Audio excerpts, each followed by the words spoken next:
It's a jolly good season, even as we move to the end of the year. Thank you, everyone, for joining us on Diaspora Connect, a program where we champion excellence by spotlighting the resilience of Nigerian citizens, breaking barriers and making a difference across the world. On the show, we explore identity, origin, and diverse journeys of Nigerians who are in the diaspora. My name is Abosadi Adiniro Adiremi, and let's get the show started with some top stories.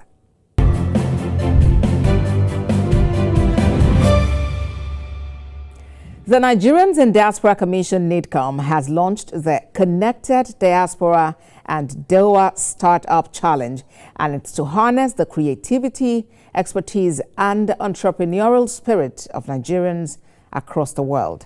Chairman CEO of NIDCOM, Abike Dabiriwa, says the challenge is designed to energize diaspora innovators, promote knowledge transfer, enterprise development, and strategic investment aimed at strengthening Nigeria's rapidly expanding economy. With cash prizes of up to 1 million naira, the challenge seeks to spotlight exceptional ideas and support impactful ventures developed by Nigerians abroad. It's quite exciting that the younger generation of Nigerians in the diaspora really are connecting back home. And they're coming back home to see what they can do. So we said, okay, let's also create a platform specifically for them, apart from our activities like Diaspora Day and all that. So this year, we're having the second edition in Lagos, December 19th at the JK Randall Center. So this is in our renewed effort to mobilize Nigerian talents globally and deepen diaspora engagements for national development. So NIDCOM is collaborating with two very young diaspora groups, Doha and Connected Diaspora. Like I said, the focus is on the young diasporans who are innovators and full of ideas. So our theme this year is building, breaking, and believing in Nigeria.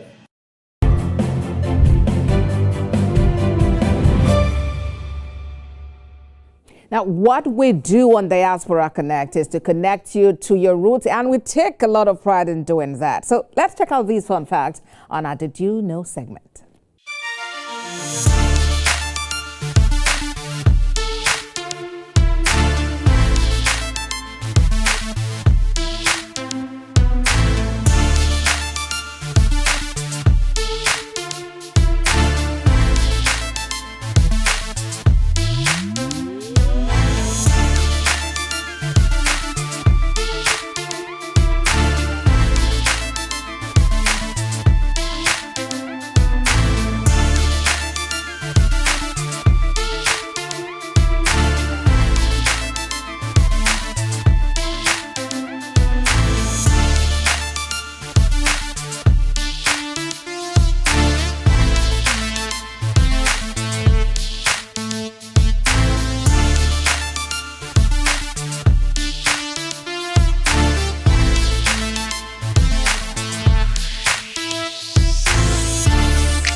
Some really amazing facts there. Well, let's get to the conversation today. On the program, our focus is on the power of diaspora media in shaping global perception of Africa. And my guest is Richard Edoki, popularly known as Richie Bongo. Now, Richie Bongo is a UK-based broadcast journalist and cultural ambassador who is committed to using media to uplift, connect, and empower communities. He is the creator and host of African Vibe with Richie Bongo on the CHBN Radio, a celebrated program that spotlights African and Black culture heritage and lived experiences while amplifying underrepresented voices. Through in-depth conversations with community leaders, academics, creatives, and activists, the show explores themes of identity, migration, education, leadership, and social justice. Richard is widely recognized for promoting inclusion, cohesion, and positive representation through media. And beyond radio, Richard collaborates with community organizations, universities, local authorities, and cultural groups, earning respect as a trusted bridge builder across diverse communities. And expanding his impact, Richard is developing the Richie Bongo Hangout. It's a community-focused platform for live conversations, cultural showcases, mentoring, network, and creative exchange. His contributions have earned him a nomination in the Best Newcomers category at the 2025 National Hospital Radio Awards and a Special Recognition Award from the Nigerian community in Plymouth for promoting diversity, inclusion, and unity in Southwest England. Richie Bongo, compliments of the season and welcome to Diaspora Connect. Good morning and thank you for having me on Diaspora Connect. It's truly an honor for me to speak to you and speak to my fellow Nigerians back home on what I am doing in diaspora. Thank you for the privilege.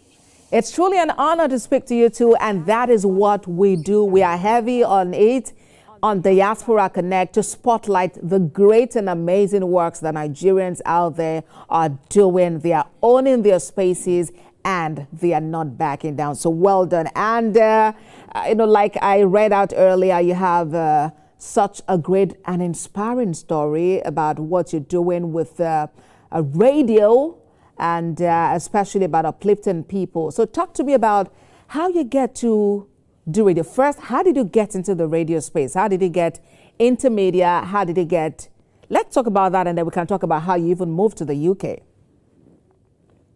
My journey into broadcasting was back like 2 decades ago in the year 2000 when I walked into a place that was called the Seaside Studio within 93.7 FM. I went there as an intern and I started from the music library, and I went to the newsroom. And my journey into journalism started in 2000.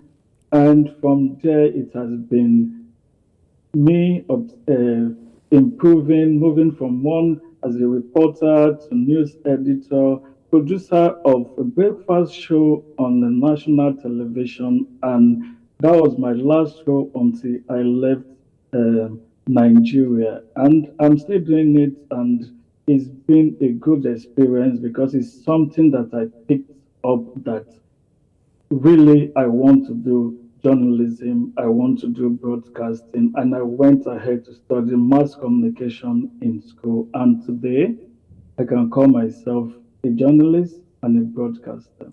That is amazing. Very, very amazing. I'm glad that you're able to remain in the field because sometimes you hear about people who are maybe doing media back home and then when they get out there, they have to switch, but somehow you have stayed true to that cause. And I think that is truly incredible. So now talk to me about the move to the UK and how you're about to continue on that same path. My journey to the United Kingdom, like many Nigerians, was driven by a desire for growth, exposure, and the opportunity to contribute meaningfully to society. Moving away from home wasn't easy. It came with cultural adjustment, new system, and the moment that tested my identity. But those experiences shaped me.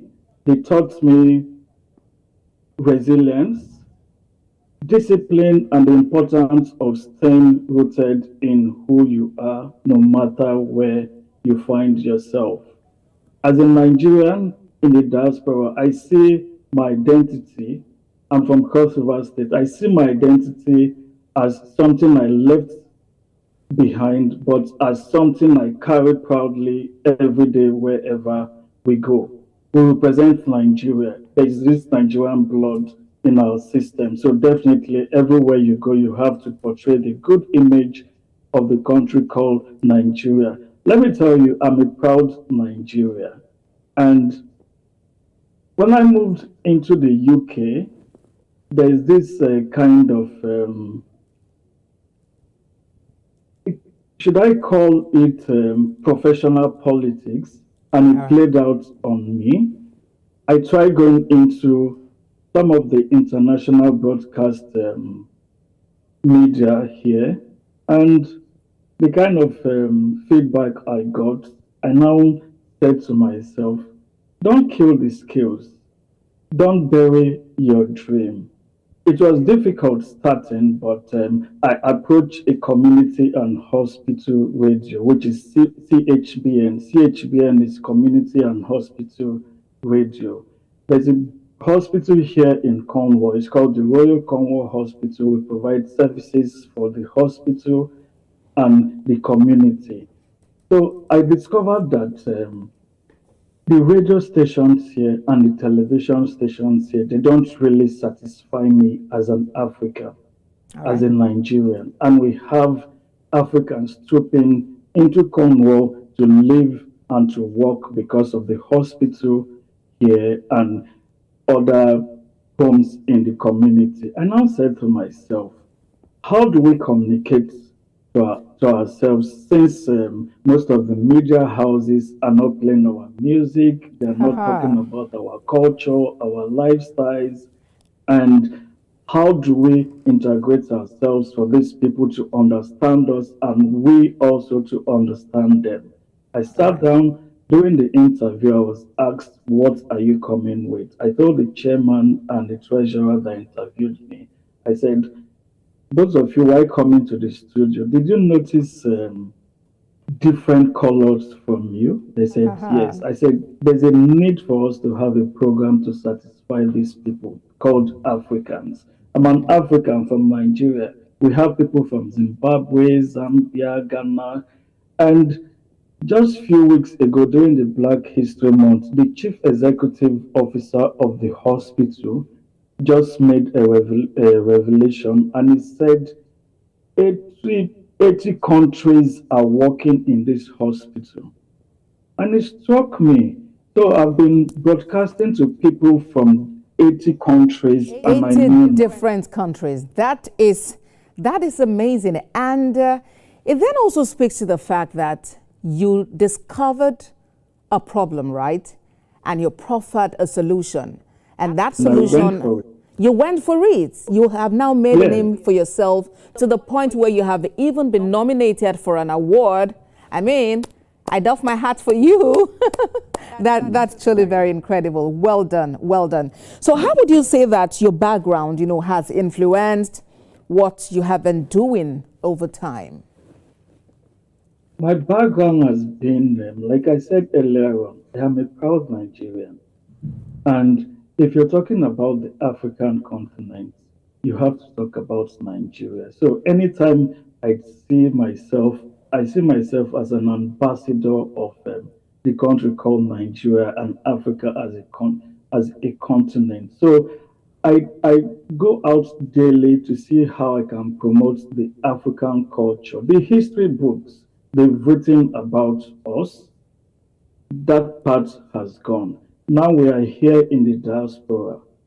A lot of our hosts, they pay millions of pounds, thousands of pounds to go to Africa to just see our culture, our lifestyle, how we dress.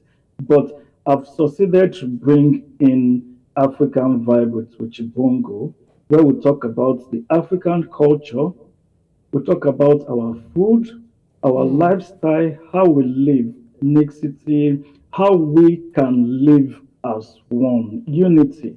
Yes. And if our host community don't accept us, definitely we will not live here in peace. So the program preach unity, diversity, inclusion, and the Cornish people also, they come to the program to teach Africans the way they live, the way they do things. And it's been a communication between the African community and the Cornish community, the Indians, the Asians, the Filipinos, just name them. African Vibe has succeeded in bringing the world into the African platform. And I must truly commend you, for taking that initiative and for running with the vision. That's a cross-cultural fertilization. You're just bringing everyone together. You were, Richie Bongo, nominated in the Best Newcomers category at the 2025 National Hospital Radio Awards. You also got a special recognition award from the Nigerian community in Plymouth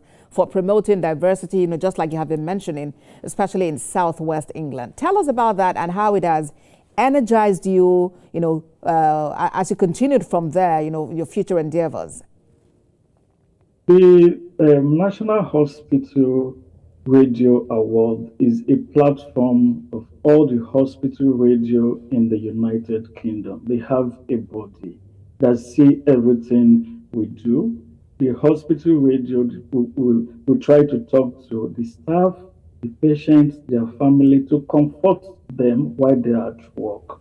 So the nomination came just a few months of being on air. I started this show in July 2024, and by December, I got a nomination in the Best Newcomer category. Wow. For me, being nominated in such an award is a privilege for me, and it tells me that they really want to know about the African culture, who we are, how we do things, and the kind of music and food we eat, because that is what I talk about on African Vibe.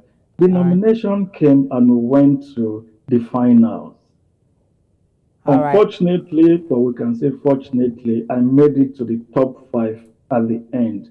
But during the red carpet, I said something when I explained why I set up the program.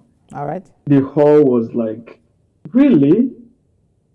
I said, we have this percentage of Africans working in this hospital, and African Vibe is just to give morale. We play the music, we speak the language of Africans, doctors, we speak the language of African nurses, we speak the language of African carers. We play their music, we talk about their culture. When they listen to African Vibe, they have this kind of, should I say in our local palate, manual respect. And in turn, it boosts productivity. It does. One is helping patient care, is helping patient safety, because the stress of you staying far away from your family sometimes affects your job. So when we talk about your culture and you remember things, just like if the music that you were listening to back home is played on African Vibe and you are working, it helps you to bounce back and the energy comes back. So that is very true, Richie. And they saw it, and I was nominated, and a group of Nigerians in Plymouth, I've featured them on my radio show. They saw what I'm doing in the Southwest England, and they said it is something to recognize. And the award was presented to me by the mayor of Plymouth. That's amazing, Richie Bongo. That is truly amazing. And, I commend you. So what would be your counsel now to, and how do you think that, diaspora media can actually help in shaping global perception of Africa? What can other Africans out there do to use the media to project that positive image? We have so many Africans living their countries and coming to different parts of the world. If we don't tell our stories, some other person will help us tell our stories. We can only tell our stories ourselves. The positives are what we should tell the people. So many negative stories, this period of social media. If you go to social media, just because you're an influencer, you can just pack up something, and some people don't even read, they just read headline and they go for it.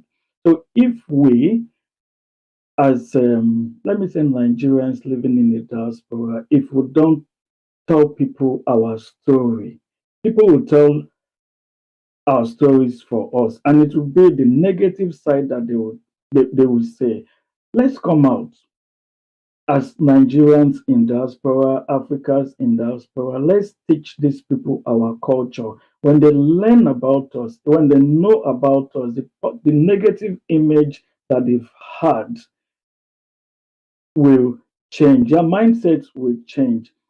Next year, I'm starting a program with the Devon and Cornwall Police.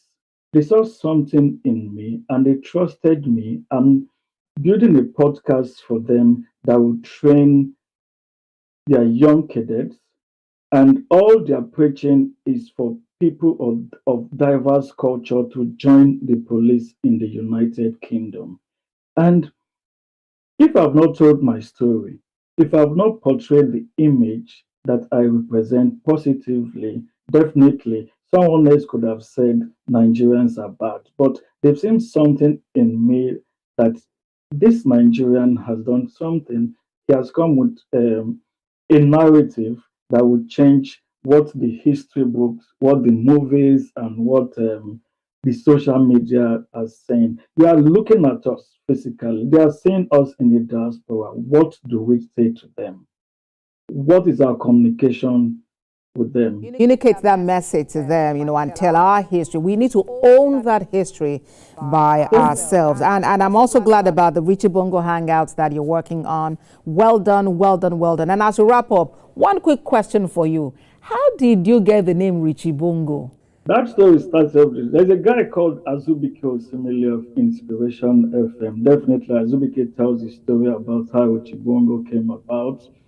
Azubike has been my friend for decades. I went to Auchi Polytechnic to see Azubike when he was in school, and I was playing music, and then I used to hang out with the likes of Plantation Boys and all that. And if they bring music, I work CDs for them and all this one. One guy just shouted Richie Bongo Bongo Sikwe.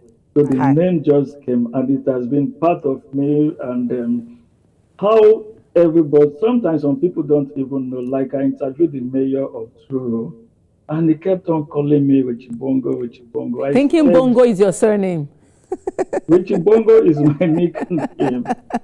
The mayor kept saying Richie Bongo, Richie Bongo. I said my government name is Richard. Edoki. Richie Bongo. So it has become a brand that I want to make public next year. And that is why I'm coming out with the Richie Bongo Hangout, for us to tell our stories. All right, Richie, and we are here for it and ready to support you, even as you also transfer the knowledge and impact back home in Nigeria. It's been an honor interacting with you, Richard Edoki, the very popular Richie Bongo. Thank you. Yes, ma'am. Thanks for having me. I appreciate your time. Thank you very much. As we wrap up the show today, remember, we're also wrapping up the year. So our question to you from Diaspora Connect is, what are your plans for the new year? What are your plans for yourself? What are your plans for your family? What are your plans about making your community and the nation better? In what little ways do you think you can support to make things better? What new attitudes do you need to take up? What new skills do you need to learn? What new knowledge do you need to acquire to be a better person for yourself, your community, your generation, and the entire humanity? These are real questions you should take into consideration even as you reflect in preparation for the new year. From all of us here, we wish you a very, very splendid end of the year season, and it is our hope that the new year will be even more special and significant and impactful for you and all of yours. Thank you so much for being a part of the show today. My name is Abosede Adeniyi Adremi, and I'll see you again this time. It will be in the new year. Goodbye.